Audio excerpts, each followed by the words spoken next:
Hi everyone and welcome back to another video. So in today's video guys, I will show you step by step how to fix Adobe Acrobat and license product errors in 2026, simple and effective.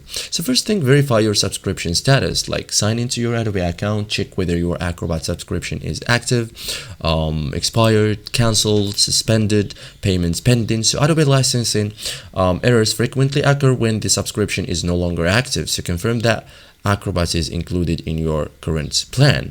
So sign out of Acrobat, like open Acrobat, select your profile icon, choose sign out, then completely close Acrobat. So Adobe specifically recommends signing out and sign in back in the first troubleshooting step. So don't skip the full sign out process. Okay, restart your computer, like restart Windows or Mac. So this refreshes Adobe services, cached credentials, background processes, licensing components.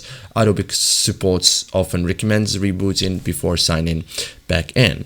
Okay, so a simple restart solves many licensing issues. Then sign back in, like launch Acrobat again, sign in using the Adobe accounts associated with your subscription. So if you have multiple Adobe accounts, personal accounts, work accounts, school accounts, business accounts, make sure you select the correct profile. So using the wrong Adobe ID is one of the most common causes of licensing errors. Okay, check for updates too, like updates Acrobat to the latest version. Go to help, check for updates, install all available updates. So older versions may experience licensing or compatibility issues that have already been fixed. So running the latest version reduces activation problems. Okay, so thank you guys for watching this video and see you in the next tutorial.